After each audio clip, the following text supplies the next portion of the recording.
आपका स्वागत है हमारे चैनल गुरुजी स्मार्ट क्लासेस में। हमने अपने पिछले 3 वीडियोस में फ्रेंच रेवोल्यूशन से जुड़े और राष्ट्रवाद से जुड़े मुद्दों पर बात कर रहे हैं, यानी कि चैप्टर फर्स्ट क्लास 10th के बारे में बात कर रहे हैं। ठीक है, तो हमने पिछले वीडियोस में 2 टॉपिक को रखा था। वो टॉपिक थे मिशन जो रेवोल्यूशनरीज ने लेकर चले थे और दूसरा नेपोलियनिक कोड। आज भी हमने उस मुद्दे को छोटा किया, शॉर्ट किया है और हम 2 चीज़ों को पढ़ेंगे। पहला पढ़ेंगे हम लोग की mixed reaction of local population towards French rule, यानी फ्रांस के जितने भी लोग थे वो फ्रांस के शासन को तो समझ रहे थे, लेकिन जब ये शासन का तरीका जब बाहर गया, यानी नेपोलियन जैसे ही इस कोड को बाहर लेकर जाता है तो 2 रिएक्शन वहाँ पे मिले जुले रिएक्शन देखने को मिलते हैं। यानी there were few people happy and few were इससे नाराज भी थे कुछ। ठीक है, तो चलिए हम लोग पहले समझते कि क्या हुआ था। तो चलिए क्या हुआ था, फ्रेंच आर्मी कहाँ कहाँ जाती है, ब्रुसेल्स, मेंज, मिलान एंड वार्सो। देखिए ये 4 शहर के बारे में मैं बात कर रहा हूं। जैसे ही फ्रांस की आर्मी इन 4 शहरों में जाती है, यानी ये जो क्षेत्र है वो स्विट्जरलैंड और हॉलैंड के क्षेत्र है ये, और इन जगहों पर जब वो जाती है तो सबसे पहले उनका स्वागत होता है एज ए हार्बिंगर। हार्बिंगर देखिए एक वर्ड यूज किया गया वहां पे, मैं आपको इसका मतलब बता दूं। हार्बिंगर्स का मतलब होता है दूत, मैसेंजर, यू कैन से, इसका मतलब होता है मैसेंजर। यानी कि उन्होंने शुरू उनको लगा क्या कि वो मैसेंजर है। तो किस चीज के मैसेंजर, तो मॉडर्निटी को लाने वाले हैं वो वहां पर नई व्यवस्था को लाने वाले हैं।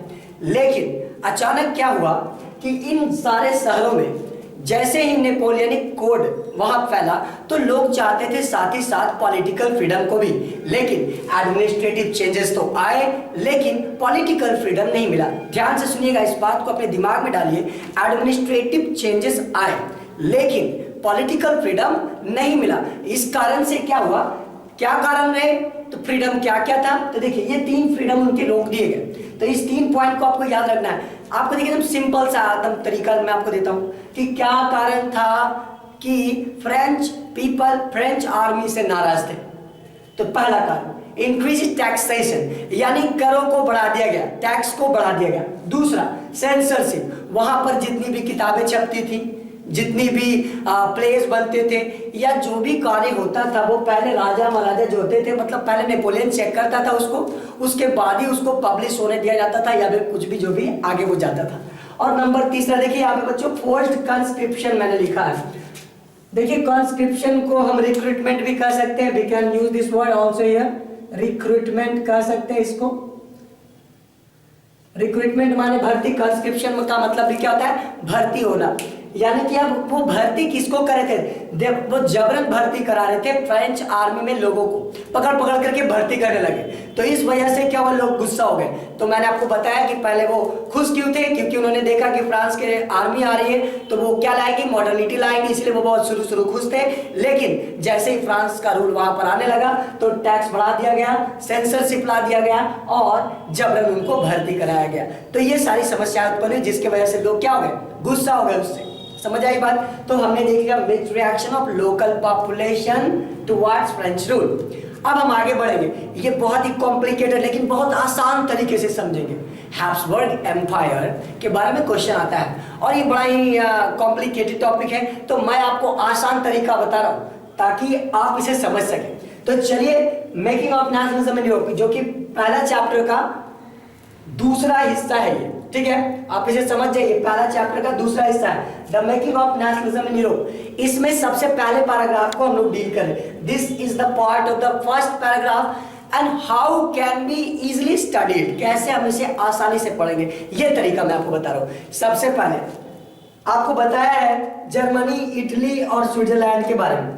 तो जर्मनी उस वक्त जो है किंगडम से बटा हुआ था, इटली डचीज में बटे हुए थे और स्विट्जरलैंड कैंटन्स में बटे हुए थे। जैसे हमारा देश स्टेट्स में बटा हुआ है, छोटे छोटे हिस्से हैं स्टेट्स के, वैसे ही जर्मनी छोटे छोटे किंगडम्स में बटा हुआ था।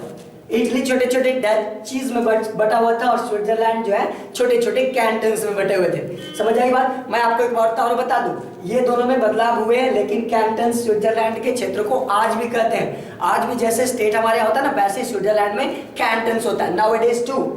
अब चलिए इसके बारे में जानिए, इनको रूल कौन कर रहे थे? तो इनको राजा महाराजा रूल कर रहे थे। देखिए मैंने यहाँ लिखा है autocratic monarchy, they were ruled by autocratic monarchy, यानी कि वो एक डिफरेंट एक बहुत बड़ा क्षेत्र होता था, उस पर उनका शासन होता था। दूसरी बात, यहाँ पर एक तरह की भाषा नहीं बोली जाती थी, अलग अलग भाषाएं बोली जाती थी और लोग अलग अलग ग्रुप से बिलोंग करते थे, एथनिक ग्रुप से बिलोंग करते थे। यानी ये तो दो कारण रहे, इसके वजह से ये बटे हुए तो थे लेकिन एकजुट नहीं थे, कॉमन अलायंस जो था वो नहीं था। यानी वो किसके प्रति अपना आभार व्यक्त करेंगे तो ये फिक्स नहीं था। तो वो क्या था मैं आपको बता देता हूँ शॉर्टकट में। इनका जो सारा का सारा जो अलायंस था वो था किंग के प्रति, वो राजा के प्रति समर्पित होते थे ये सब लोग। समझ आई बात? अब चलते हैं आगे। तो ये था उस वक्त का, हम लोग देख रहे हैं कि पहले की स्थिति क्या थी, नेशन स्टेट बनने से पूर्व की स्थिति क्या थी, ये देख रहे हैं। ऐसे अचानक से नेशन स्टेट पढ़ने लगेंगे तो हम लोग के मन में एक प्रश्न उठता है कि उसके पहले क्या रहा होगा। तो मैं उस प्रश्न का जवाब दे रहा हूं कि देखिए किस तरीके से पहले का जो नेशनल स्टेट्स बनने से पूर्व की स्थिति क्या थी, हैब्सबर्ग एम्पायर से हम लोग समझेंगे। तो पहले देखते हैं हैब्सबर्ग एम्पायर कहां तक फैला हुआ था। तो वो फैला था ऑस्ट्रिया और हंगरी के क्षेत्र तक। समझ आई बात? ये बहुत विस्तृत था। चलिए इन क्षेत्रों का नाम आप देखिए कैसे आसानी से याद रख सकते हैं। देखिए ये चार नाम है, टायरोल, ऑस्ट्रिया, सुडेटलैंड और बोहेमिया।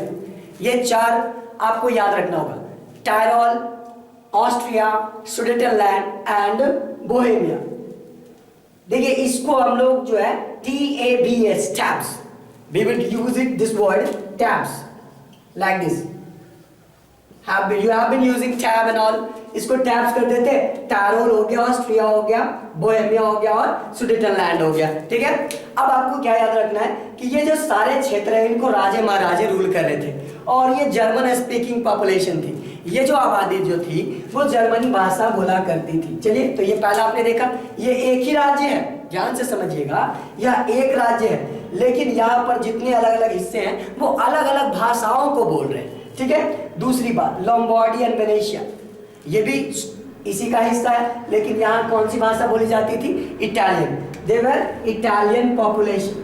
और मैं आपको बता दूं आसान बनाने के लिए, लोम्बार्डी वेनेशिया इटली का ही एक हिस्सा है। ठीक है, आगे देखिए गैलिशिया में पॉलिश लैंग्वेज बोली जाती थी। और नंबर 4 जो आपका है हंगरी की आधी से ज्यादा आबादी जो है वो मैग्यार इज अ लैंग्वेज। बच्चों इसको भूलिएगा नहीं, आज भी हंगरी का जो लैंग्वेज है वो मैग्यार है। Magyar is the language that is spoken in the Hungary. तो आधी से ज्यादा आबादी जो थी वो मैग्यार बोला करती थी और बाकी जो आधी आबादी थी वो छोटी मोटी बोलियों को बोला करती थी, लोकल बोलियों को। देखिए लैंग्वेज एंड जो डायलेक्ट होता है इसमें डिफरेंस होता है। लैंग्वेज का मतलब यह एक बड़ा होता है, बृहद क्षेत्र में बोला जाने वाला, और जो डायलेक्ट होता है, जो बोलियां होती है वो छोटे छोटे क्षेत्रों में सीमित होती है। जैसे अगर मगही बोले तो मगही हम लोग बिहार के कुछ कुछ क्षेत्रों में बोलते हैं, भोजपुरी कुछ क्षेत्र में बोली जाती है, इसलिए इसे हम लोग डायलेक्ट बोलते हैं। But Hindi is a language, okay, have got it? तो this is the minor difference between two things where you are getting confused. तो ये हमने देखा, आपको इसी तरीके से याद रखना है, ये सबको अरिस्टोक्रेसी रूल करती थी।